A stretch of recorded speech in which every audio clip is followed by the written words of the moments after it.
سلام بچه ها، امیدوارم که حالتون خوب باشه.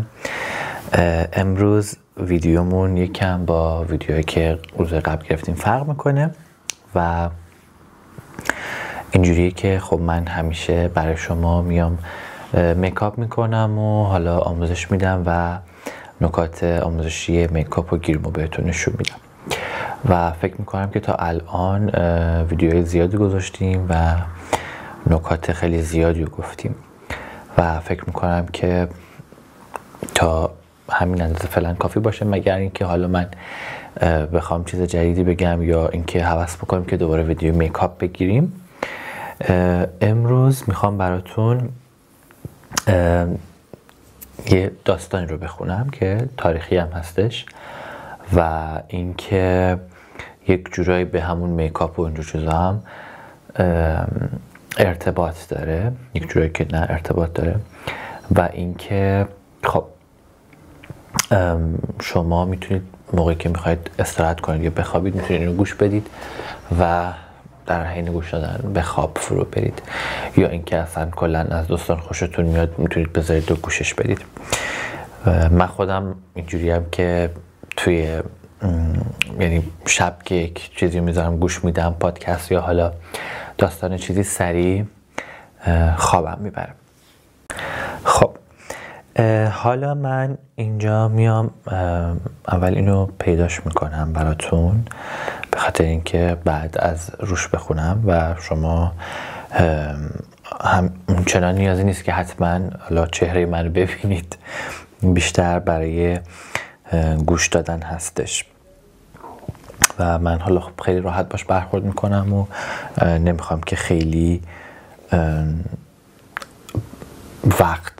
یعنی اونقدر وقت ندارم که بخوام حالا خیلی ادیت خاصی یا کار خاصی توی ویدیوم انجام بدم و اینکه الانم دیگه تایمیه که یه جوری تایم استراحتمه و گفتم که این ویدیو رو بگیرم و بعدش دیگه برم خودم استراحت کنم که خیلی خستم. امروز روز خیلی سختی رو داشتم، سخت که یعنی سخت خوب ولی خسته شدم. خب من این رو اول پیداش بکنم براتون که شروع بکنیم. خب شروع میکنیم با هم دیگه. فصل اول. مردی با دستان رنگی. صدای کوزه ها که با هم برخورد می کردند، بوی خاک داغ که از زمین بلند می شد و نور خورشیدی که مثل طلا بر دیوارهای گلی می تابید. همه چیز آن روز را مثل خواب به یادم می آورد. کودکیم در حاشیه نیل گذشت، در کوچه هایی که خاکشان نرم بود و دیوارهای خانه ها با کاگل ساخته شده بودند. من از همان روزهای نخست با دستانم چیزی بیشتر از خاک بازی می کردم. برایم گل نه فقط خاک خیس شده با آب، بلکه ماده‌ای بود که میشد با آن صورت ساخت، احساس کشید و حتی درد را تصویر کرد. مادرم می گفت تو چرا همیشه به آینه نگاه می کنی پسر؟ و من نمیدانستم چه بگویم. نمیدانستم که چرا وقتی به صورتم نگاه می کنم چشمهایم را با انگشت خاکیم خط می اندازم یا لبهایم را با آب انار رنگی می کنم. فقط می دانستم که هر بار این کار را می کنم بیشتر خودم می شوم. مردها در بازار با پوستهای خشن و دستان زبر صداهای بلند داشتند. آنها فریاد می زدند، می دویدند، معامله می کردند. من اما همیشه در گوشه‌ای می نشستم و به زنانی نگاه می کردم که چشمهایشان را با کهربا سایه می زنند. موهایشان را با برگ‌های خرد شده سدر خوشبو می کردند و روی گونه هایشان رنگی از خاک سرخ می نشاندند.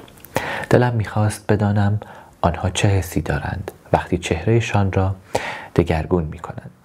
آیا احساس قدرت می کنند؟ آزادی؟ جذابیت؟ یا فقط خودشان می شنوند؟ خودشان می شوند.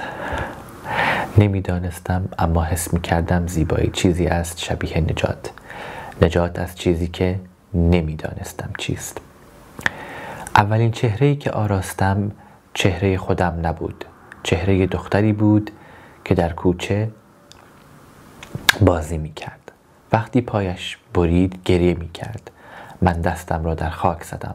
با آب دهانم گل ساختم و به شوخی خط قرمزی روی گونه اش کشیدم. او ساکت شد، نگاهی به من انداخت و گفت شبیه ملکه عام کردی.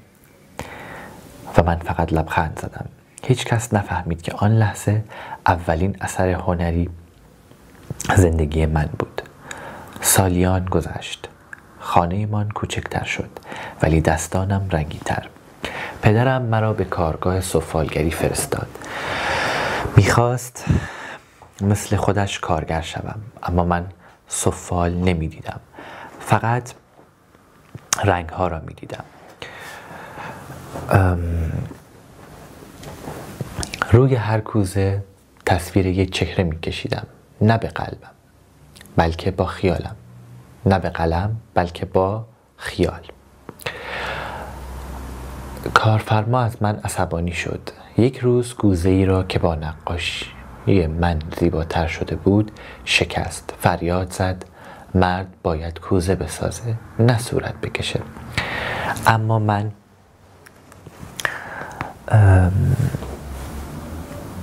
همان شب با خاکستر چهره او را بر دیوار خانه من کشیدم، با لبخندی که خودش هیچ وقت نداشت. روزها آمدند و رفتند. من بزرگتر شدم، ولی درونم هنوز پسر بچه‌ای بود با دستان رنگی و چشمانی که در آینه دنبال معنا می‌گشت.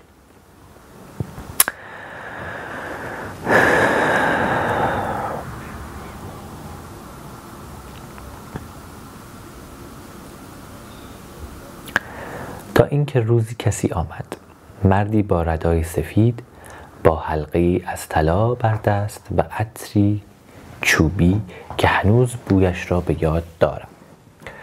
او آمده بود تا از میان 10 جوان در شهر یکی را انتخاب کند، نه برای جنگ، نه برای ساخت معبد، بلکه برای کاری دیگر، کاری به نام کاری بی صدا، کاری که فقط در شب انجام می شد، در خلوت، در جایی که تنها هنر زنده است. و من را دید. به من گفت تو با چشمانت حرف میزنی، با رنگ دعا میکنی، با سایه قدرت میسازی. و همان شب زندگیم برای همیشه تغییر کرد. فصل دوم. سایه هایی از قصر. ورودم به قصر چیزی شبیه قدم گذاشتن در خواب بود. سنگ های سفید، دیوارهایی که پر از نقش های برجسته از جنگ، صلح و آیین بودند. صدای زنگ های برنزی و بویی که ترکیب عطر چوب سوخته، روغن یاسمین و پوست تازه پالایش شده حیوانات بود. اما همیشه چیز عجیبتر از آن بود که فقط زیبا باشد. اینجا زیبایی یک زبان بود، نه برای تحسین بلکه برای کنترل. مردی که مرا به اینجا آورد چیزی نمی گفت، فقط گاهی به من نگاه می کرد. آن هم نه مثل یک نگهبان، بلکه بیشتر شبیه کسی که منتظر دیدن چیزی در من بود. شاید نشانی از وفاداری، شاید ترس، یا شاید فقط درک. در نهایت مرا به اتاقی کوچک برد. دیوارهایش با پرده‌هایی از کتان پوشیده شده بود و نور تنها از یک شکاف باریک به داخل میتابید. وسط اتاق میزی چوبی بود، پر از جعبه‌های کوچک، قوطی‌های برنز، شیشه‌هایی با مایع‌های رنگی و تکه‌هایی از طلا، صدف و زغال.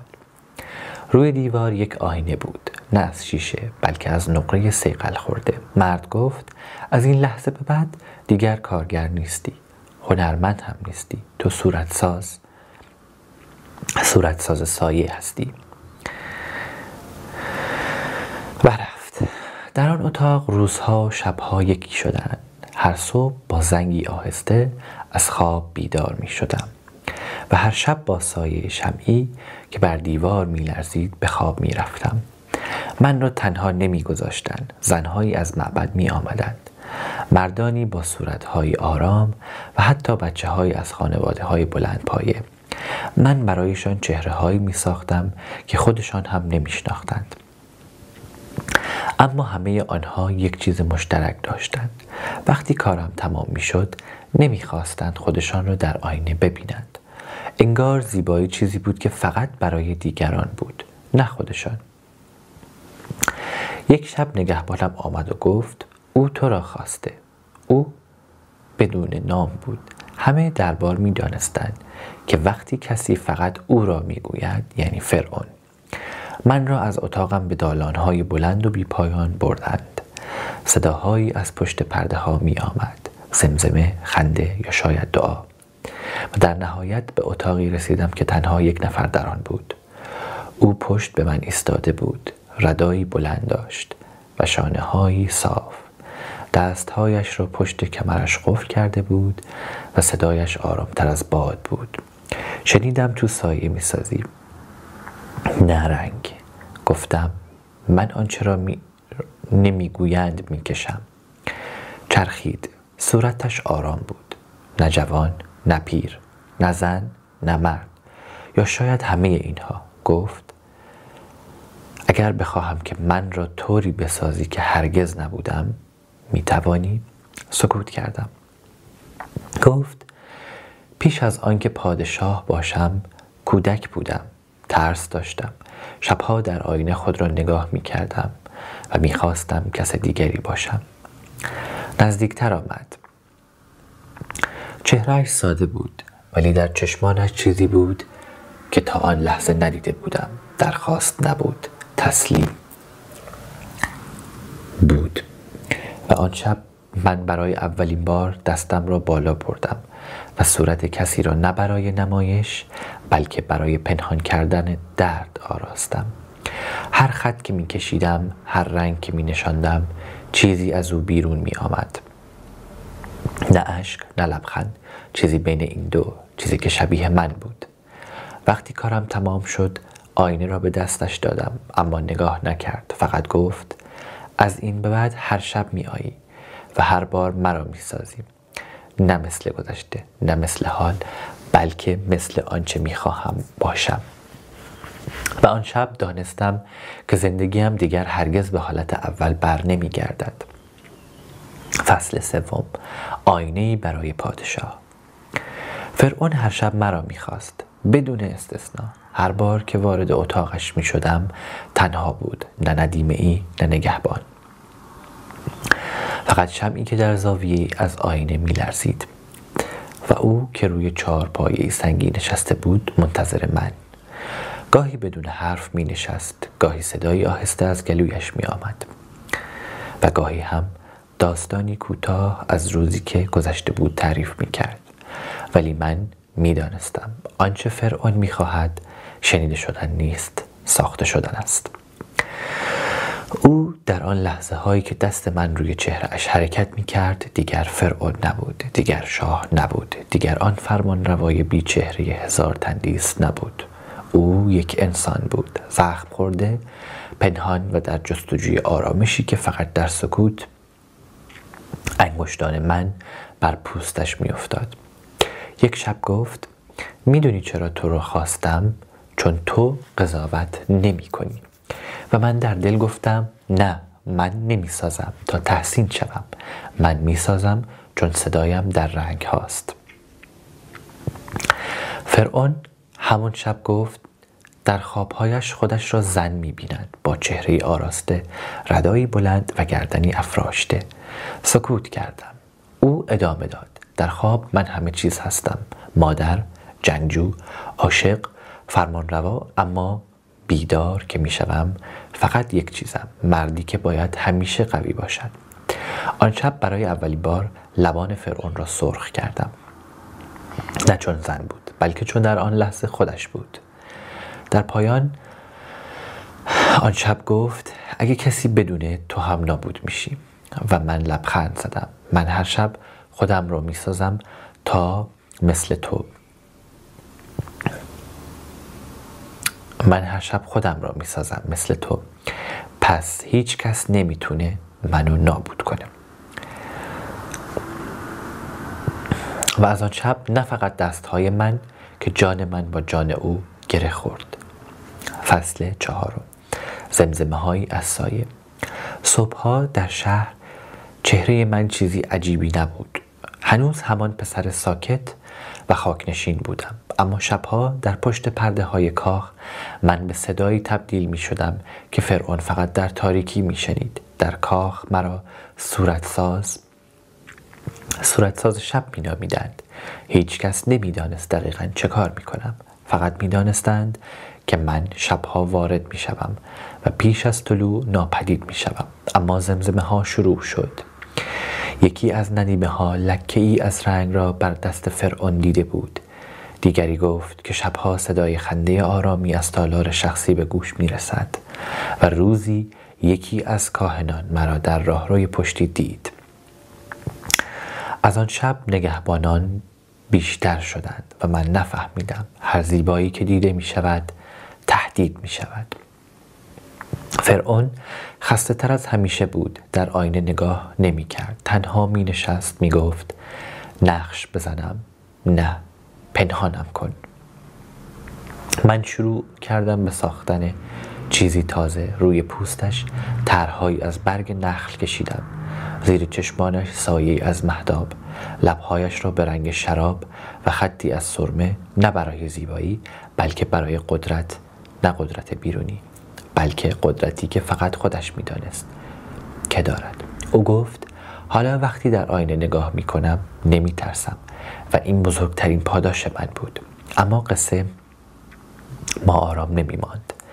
یک شب وقتی دستهایم را شستم کسی پشت سرم ایستاد. کاهنی پیر با ردایی نیلی و چشمانی که صدها زندگی دیده بود. گفت میدانی داری با چه چیز بازی میکنی؟ گفتم با رنگ. لبخند زد. نه با نقاب خدایان. فرعون نیمه خداست. تو چهره او را تغییر میدهی. این یعنی تاریخ را تغییر میدهی. آن شب برای اولین بار ترسیدم، اما نه از مرگ، از اینکه شاید واقعا تاریخ را میسازم. و از آن پس دیگر هر خطی که روی چهره فرعون میکشیدم خطی بر چهره زمان بود. فصل 5. ماسکای سکوت. از آن شب به بعد هر خطی که میکشیدم سنگین تر بود، نه به خاطر دستم بلکه به خاطر دلم. کاهن پیر دیگر پیدایش نشد، اما حضورش را حس میکردم. انگار چشمان او پشت هر پرده‌ای بر دستان من دوخته شده بودند. حتی فرعون هم تغییر کرده بود. حرف نمیزد، فقط نگاه میکرد. من میدانستم آن نگاه نه از شک است، نه از تردید، بلکه از اعتماد متقابل است. اعتمادی که اگر خیانت شود سقوط یک پادشاه را به دنبال دارد. یک شب فرعون گفت میخواهم وقتی مردم همه من را با همین چهره به یاد بیارن، وقتی مردم همه من را با همین چهره به یاد بیاورن، نه آنی که مجسمه ها نشون میدن. من سکوت کردم. او ادامه داد. میخوام ماسکی بسازی از جنس طلا، ولی با خطهای تو، با چشمایی که تو ساختی و با لبخندی که فقط تو میفهمی. چه معنایی دارد؟ اما در دل قصر همیشه کسانی هستند که نمیتونن قدرت رو بی واسطه تحمل کنن. یک مرد صدای زمزمه کرد. یک زن در گوشی خندید و ناگهان شایعی شد که مثل شعله‌ای آرام میان تالارهای سرد قصر دوید. فرعون شبها چهره خود را میپوشاند. مردی از بیرون او را زن می کند و این جمله برای عده‌ای مثل تیغی بود که باید کشیده می شد. سحرگاهی مرا بردند، نه با زنجیر بلکه با سکوت، به اتاقی تاریک بدون آینه، بدون رنگ، و گفتند خودت را بی چهره کن یا نابود شو. و من لبخند زدم، نه از شجاعت، از آرامش، چون دانستم که من حالا نه یک مرد هستم، نه یک خدمتکار، نه حتی یک هنرمند. من صدای پنهانی یک پادشاهم و این را هیچ کس نمیتواند خاموش کند. فصل 6. خاکستر رنگ ها. درون آن اتاق تاریک فقط بوی رطوبت بود و نفسهای خودم. نه قلم داشتم، نه رنگ، نه آینه. فقط من بودم و دیوارهای سنگی که خاطره های تمام شبها را از من پس می گرفتند. چند روز گذشت، چند شب، نمیدانم. تنها چیزی که میدانم صدای پایی بود که یک شب در سکوت آمد. فرعون نبود، او بود، مردی که مرا به قصر آورده بود، همان نگهبان با چشمای بی کلام. در را باز کرد، نگاه کرد، فقط گفت او هنوز تو را میخواهد و من مثل روحی که از خاک برخاسته دوباره راه افتادم، نه به سوی نجات بلکه به سوی چیزی فراتر از آن. فرعون مرا در انتظار داشت، اما نه در اتاق همیشگی، در معبدی که فقط پادشاهان حق ورود به آن را داشتند و او تنها ایستاده بود در برابر مجسمه آمون با ردای سفید و صورتی برهنه. گفت اگر قراره بمیرم با چهره‌ای واقعیم بمیرم، ولی اگر زنده بمونم میخواهم تو آخرین کسی باشی که منو ساخت. سینه‌ام سنگین شد. فرعون ادامه داد امشب مراسم تطهیر برگزار میشه. شورای کاهنان تصمیم میگیرن که من هنوز لیاقت فرمانروایی دارم یا نه. و بعد با صدای آرام گفت ولی این بار من نمیخوام نقاب بزنم، میخوام تو چیزی بسازی که هیچ کس ندیده. چهره خدایی که انسان شده. آن شب برای آخرین بار دست در رنگ بردم، نه بر چهره او بلکه بر ماسکی طلایی که از روز اول در زیر محراب نگه داشته شده بود. برای پادشاهی که مرگ را می فریبد خط کشیدم، سایه زدم و درون چشمانش نه قدرت نه ترس بلکه راستی گذاشتم. وقتی کارم تمام شد آن ماسک دیگر یک طلای بیجان نبود، شبیه او نبود، شبیه هیچ کس نبود، شبیه حقیقت بود و شاید همین خدا بودن را معنا می کرد. سحرگاه فرعون با آن ماسک به معبد وارد شد و من پشت پرده ها نشسته بودم. دستهایم هنوز بوی روغن روز می داد. شورای کاهنان برای لحظاتی سکوت کردند. سپس یکی از پیرترین آنها پیش آمد و به زانو افتاد و گفت این چهره نه از زمین است و نه از آسمان بلکه پله است بین انسان و خدا. فرعون زنده ماند و من آن روز دیگر به قصر باز نگشتم، چون میدانستم چیزی ساخته‌ام که نیازی به تکرار ندارد. فصل 7. طلای خاموش. دیگر نامی نداشتم. در بازار مرا با نگاهی ناشنا می‌دیدند، نه چون چهره‌ام را نمی‌شناختند بلکه چون دیگر مثل پیش نبودم. سنگینی کاری که کرده بودم در صدایم افتاده بود. در راه رفتم، در نگاه کردنم به آینه ها. من آن کسی بودم که چهره فرعون را در شب تار ترس بازسازی کرده بودم، اما هیچ کس نمیدانست و هیچ کس نباید میدانست. ماها گذشت. فرعون در سکوت حکومت میکرد، بی آنکه مجسمه های تازه‌ای از او ساخته شود. هیچ تصویر جدی نقش دیوارهای معبد نشد. چرا؟ چون آن ماسک کافی بود. طلایی بینا که در آن اندوه و عظمت و اشتیاق به رهایی با هم آمیخته شده بود. یک روز خبری رسید. کاهن پیر درگذشته بود و فرعون در مراسمش حاضر شد، اما نه با ردای شاهانه بلکه با همان ماسک. مردم خم شدند، نه به خاطر پادشاهی او بلکه به خاطر چهره‌ای که دیگر انسانی نبود و در این حال از هر آن انسانی صادق‌تر بود. آن شب نگهبانی سراغم آمد. همان مرد اول. گفت او تو را صدا زده. پرسیدم دوباره. گفت برای آخرین بار. در معبد کوچک در دل بیابان او ایستاده بود، خسته تر، خاموشتر، اما هنوز با چشمانی که مرا کامل میدید. گفت میخواهم آخرین تصویری که از من باقی میمونه نه ماسک باشه نه مجسمه، بلکه چیزی باشه که فقط تو بتونی بسازی. و دست در جعبه کوچک برد و تکه‌ای پاپیروس در آورد. گفت نقاشیم کن همینطور که هستم، با زخمهام، با ریش نیمه بلند، با نگاه خستم و با دستانی که دیگر نمیخوان حکومت کنند. آن شب آخرین کارم را کردم، نه برای فرعون بلکه برای مردی که فهمیده بود خدا بودن یعنی انسان ماندن با تمام ضعف‌ها. و وقتی قلم را گذاشتم لبخند زد و گفت حالا دیگر میتونم برم. و صبح روز بعد فرعون مرد، نه در میان جنگ نه در معبد، بلکه آرام در خواب. و هیچ کس ندید آخرین تصویری را که من از او کشیده بودم، چون او خواست که آن فقط نزد من بماند. ولی آن تصویر هنوز گاهی در خوابهایم می آید، نه با تاج نه با شمشیر، بلکه با چهره آرام که تنها یک چیز را در خود داشت: آزادی. فصل 8. نقاشی که ناپدید شد. فرعون مرد، اما مرگ او مثل دیگران نبود. نه آتشی در شهر روشن شد، نه طبل‌های سوگواری نواخته شد. همه چیز در سکوت رخ داد، انگار خود زمان نفسش را نگه داشته بود تا این عبور را محترم بشمارد. اما مهمترین چیز آن بود که او هیچ ماسکی بر چهره نداشت.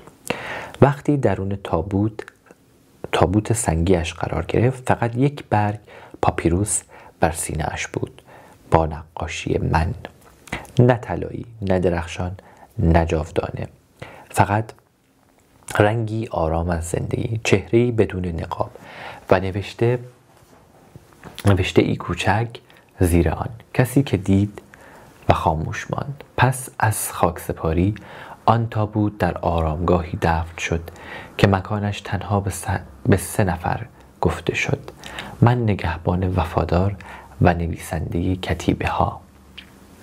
ولی چند شب بعد من فرار کردم، نه از ترس، بلکه چون حس کردم اگر بمانم مرا هم با او دفن خواهند کرد. من شاهد آخرین راز بزرگ بودم. سالها در دل صحرا زندگی کردم، با تاجی نو، با چهره دیگر و دستورهای دیگر. من کم کم ناپدید شدم، نه از دنیا بلکه از تاریخ. اما آن تصویر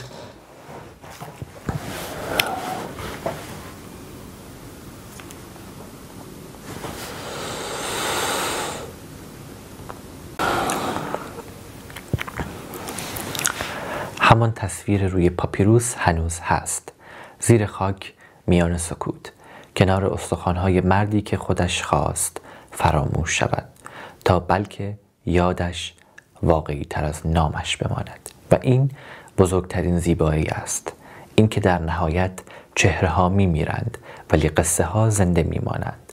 فصل 9. رنگ های دفن شده. سالها گذشت، قرنها، شاید هزارها. شنزارها روی هر نشانه‌ای از آن آرامگاه کشیده شدند.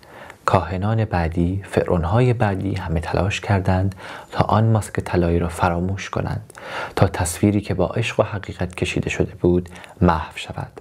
در گذر سالها ولی چیزی بود، چیزی که محو نمی‌شد. رنگی که من ساخته بودم، از زعفران، از دود چوب سدر، از خاک سرخ صحرا و از اشک شب‌های سکوت.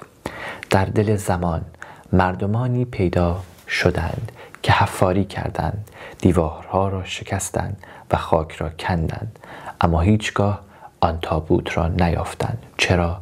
چون آن مقبره در جایی دفن شده بود که نه روی نقشه‌ای نه در هیچ توماری ثبت شده بود. فقط در حافظه مردی که دیگر زنده نبود. و آن تصویر هنوز آنجاست، با رنگ‌هایی که بر بوم باقی مانده‌اند، اما چهره‌ای که ناشناس است. گاهی وقتی شبها باد از دل شنها عبور می کند، صدایی به گوش می رسد، نه مثل زمزمه بلکه شبیه کشیدن قلم بر پوست.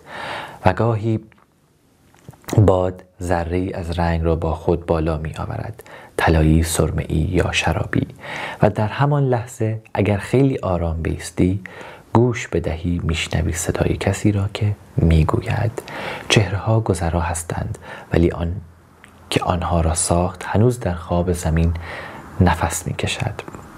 من حالا فقط یک افسانه ام، اما اگر روزی دستی خاک را کنار بزند و آن پاپیروس را بیابد، آن وقت شاید دوباره دیده شوم، نه به عنوان نقاش بلکه به عنوان کسی که روزی به فرعون یاد داد چگونه خود بودن را از خدا بودن زیباتر است. فصل 10. آنکه چهره ساخت.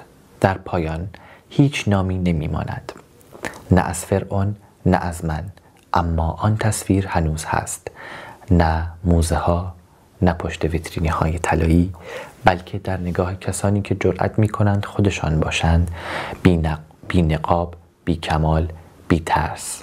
بعضی شبها در گوشه ای از این دنیا کسی مقابل آینه می نشیند، یک مرد با پوستی خسته، نگاهی ساکت و دستی لرزان. او بی آنکه بداند چرا قلمی بر می دارد رنگ می زند، خطی زیر چشم، نقطه‌ای کنار لب، و در دلش چیزی روشن می شود که نمی تواند با واژه توصیفش کند. و درست در همان لحظه من بی نام و بی چهره از آن آینه لبخند می زنم. من هنوز زنده ام. هر مردی که با رنگ خودش را پیدا می کند، در هر دستی که آرام به چهرهش معنا می دهد، در هر صدایی که در سکوت زمزمه می کند، من هم زیبا هستم، حتی اگر تاریخ مرا نخواهد. و این راز من است، نه اینکه فرعون را ساختم، بلکه اینکه خودم را در دل او باز آفریدم. شاید کسی روزی نام مرا بیابد، شاید هرگز، اما مهم نیست، چون من همان آن که چهره ساخت هستم، نه برای پادشاهان بلکه برای همه کسانی که در تاریکی خودشان را پیدا می کنند و جرأت می کنند دیده شوند. پایان. امیدوارم که از این داستان خوشتون اومده باشه و لذت برده باشید. شاید اونقدری خوب نبوده باشه، خوب نخونده باشم، ولی میخوام خیلی به حالت بداهه طوری باشه و با همون، حالا اگر اشتباه چیزی هم هست توی ویدیو هست، میخوام یه جور باشه که خیلی لایو باشه، انگار که اینجا همه دور هم نشستیم و حالا من از روی این میخونم. به خاطر همین من فکر میکنم که با همون اشتباهاتی که توش رخ میده قشنگتر هستش. حالا به هر حال شما رو به خدای بزرگ میسپارم، میبوسمتون و حتما نظراتتون رو برای من بنویسید و اگر ایده خاصی دارید و فکر میکنید که بهتر میشه که اگر این ویدیو اصلا بگید که خوشتون میاد از این مدل ویدیو، و اگر خوشتون اومده حتما بنویسید و بگید که دوست دارید که کار دیگه ای توش انجام بشه که بهتر بشه یا همینی که هست خوبه و شما دوست دارید. مراقب خودتون باشید. فعلا تا یه ویدیو دیگه، خدا نگهدار.